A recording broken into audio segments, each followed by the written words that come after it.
पूर्वज की जमीन है, संपत्ति है, तो अब आप जो है पुराना जो कानून है, आपको पता है कि पुराना कानून अब खत्म हो जाएगा, नया कानून आने वाला है। तो जो नियम है, यानी अगर आपकी पूर्वज की जमीन है, पूर्वज की जमीन जायदाद जो है वो आपके पास है, तो पुराना नियम तो अब खत्म हो जाएगा। नया नियम में नए उत्तराधिकारी होंगे। कौन उत्तराधिकारी होंगे, कौन दावा कर सकता है, किसका अधिकार होगा, नया कानून में क्या बदलाव होने वाला है, तो ये जानना समझना बेहद जरूरी है आपके लिए। यानी अगर आपका मामला अब कोर्ट में जाएगा तो क्या होने वाला है, ठीक है।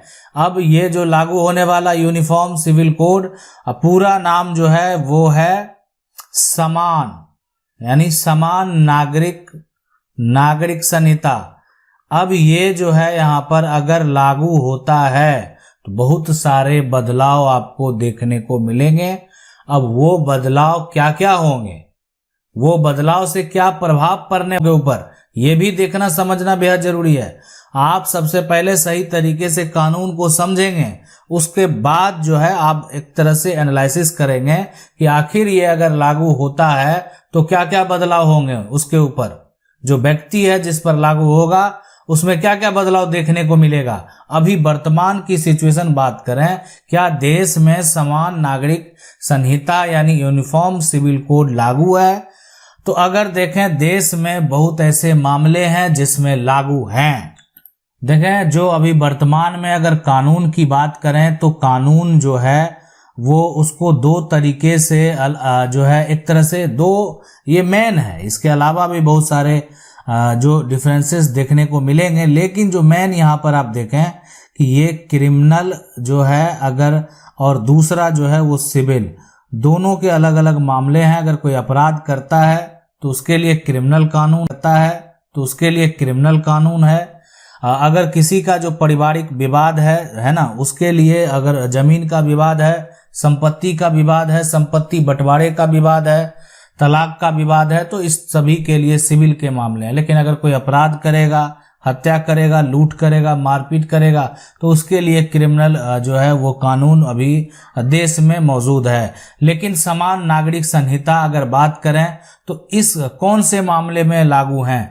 तो अगर जो क्रिमिनल मामले हैं, अगर किसी की जो है हत्या करेगा, मारपीट करेगा, लूट करेगा, तो उसमें ये नहीं देखा जाएगा कि जो कत्ल कर रहा है ना, कत्ल करने वाला जो है वो या हिंदू है, ठीक है, या मुसलमान है ना। तो ये नहीं देखा जाता ये हिंदू है मुसलमान है, यानी कत्ल करने वाला जो है वो एक अपराधी है, वो या मुसलमान हो या अन्य धर्म का हो। तो ये हमारे देश में यहाँ पर देखें समान नागरिक कानून लागू है, यानी यूनिफॉर्म जो एक तरह से सिविल कोड है। इस केस में अगर देखा जाए तो इसमें दोनों को सजा में ऐसा नहीं कि मुस्लिम है तो उसको अलग सजा मिलेगा, हिंदू है तो उसको अलग सजा मिलेगा। तो इसलिए सजा दिलवाने का यहाँ पर जो कानून है या सजा जो जिसको होना है वो समान है, वो अलग नहीं है। लेकिन जब बात यहाँ सिविल में सिर्फ चला आता है, इसी में अगर देखा जाए जो कानून सिविल के मामले हैं, अब सिविल में जो मामले हैं जैसे विवाह का मामला है, ठीक है, विवाह का मामला है, संपत्ति का मामला है, तो इन सभी मामले में अगर देखा जाए तो फिर कानून बदल जाते हैं। यानी इसमें जो हिंदू का कानून है वो अलग कानून हो जाता है, यानी हिंदू के लॉ जो होते हैं उसमें उसके कुछ पर्सनल लॉ होते हैं, उस पर वो आधारित हो जाता है। मुस्लिम पर्सनल लॉ है, उस पर जो है एक तरह से नियम है, कानून है, बने हुए हैं। तो अगर ये देश में कानून लागू होते हैं तो अब आप इसको समझ गए होंगे कि अगर ये लागू होते हैं तो हिंदू हो, मुस्लिम हो, सभी के लिए, यानी हिंदू भी हो और मुस्लिम भी हो, सभी के लिए जो है अलग अलग कानून जो है अभी वर्तमान में है वो नहीं होंगे। सभी के लिए समान कानून होगा। समान नागरिक संहिता जब लागू हो जाएगा, यूनिफॉर्म सिविल कोड अगर लागू हो जाएगा तो सभी के लिए बराबर होगा, वो हिंदू हो, मुस्लिम हो या कोई अन्य धर्म क्यों ना हो। अब बात आती है संपत्ति की, प्रॉपर्टी की। तो वर्तमान सिचुएशन की अगर बात करें तो अभी आपको कुछ दिन पहले की बात है, हिंदू उत्तराधिकार अधिनियम में संशोधन करके जो बेटी है उसको भी परिवार का उत्तराधिकारी बना दिया गया है।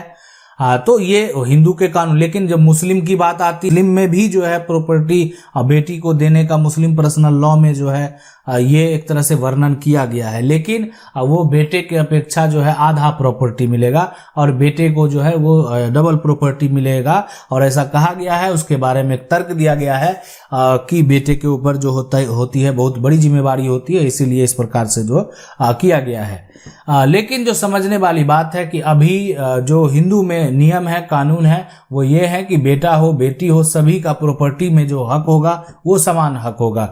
अगर नया कानून लागू होता है, समान नागरिक संहिता कानून जो यहाँ पर आपको देखने को मिलेगा, तो ये मुस्लिम में भी और हिंदू में भी जो प्रॉपर्टी का कानून है, जो संपत्ति का कानून है, जो संपत्ति विवाद के मामले कोर्ट में जाते हैं, वो हिंदू हो या मुस्लिम हो सभी के लिए समान हो जाएगा। यानी कुछ भी दोनों के लिए जो है अलग नहीं होगा। कहने का मतलब है कि अगर बेटी है वो हिंदू हो, ठीक है, या मुस्लिम हो, है ना, तो सभी के केस में, यानी जो हिंदू है या मान लेते हैं कि मुसलमान है, ये नहीं ना देखना है, ये देखना है कि बेटी है उसका हक क्या है। यानी मुस्लिम बेटी भी जो है वो अपना संपत्ति का दावा जो है कर सकती है। बहुत सारे बदलाव जो है वो किए गए हैं और ये सभी बदलाव को अगर आप देखिएगा तो जो मुस्लिम महिलाएं हैं, मुस्लिम जो बेटियां हैं, मुस्लिम जो बहनें हैं, उनको फायदा होने वाला है, उनको जो है इस कानून से जो है लाभ मिलने वाला है। रही बात जो हिंदू में बहुत ऐसे कानून है जो कि पहले से हिंदू जो है में लागू पहले से ही था और उसमें ज़्यादा परिवर्तन आपको देखने को नहीं मिलेगा, लेकिन फिर भी बहुत सारे परिवर्तन जो है वो होना है। क्या क्या परिवर्तन होगा उसको भी आपको डिटेल से जरूर बताएंगे। लेकिन ये कानून अगर आता है तो जो है, ठीक है, वो जो है एक तरह से बदल जाएगा। जो पुराने जो कानून है, यानी बहुत सारे, जैसे पारसी लोगों की अगर हम बात करें कि पारसी के लिए क्या यहाँ पर जो है कानून है ना, कि पारसी अगर लड़की दूसरे धर्म से पुरुष से शादी करती है तो उसको संपत्ति पे जो उसको बेदखल कर दिया जाता है। तो लेकिन अगर ये जो समान नागरिक संहिता लागू होता है तो ये इसका मतलब जो है वो खत्म हो जाएगा, ये नियम जो है वो खत्म हो जाएगा। ठीक है, अब है कि अभी क्या है कि जो अगर मान लेते हैं ये जमीन है, अगर ये हिंदू को लड़की को मिलेगा, एक लड़का है एक लड़की है, तो ये दो पार्ट में डिवाइड हो जाएगा इस प्रकार से। एक पार्ट एक तरह से ये लड़का का होगा, ठीक है, ये लड़का का, और ये एक तरह से लड़की का। ये हिंदू के लिए वर्तमान में है।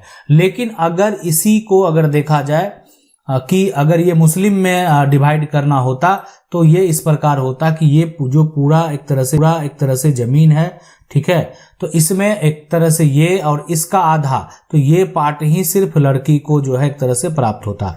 यानी लड़का का अपेक्षा जो है एक तरह से उससे कम लड़का को जो है एक तरह से 50 से अधिक प्रॉपर्टी जो है वो मिलेगा।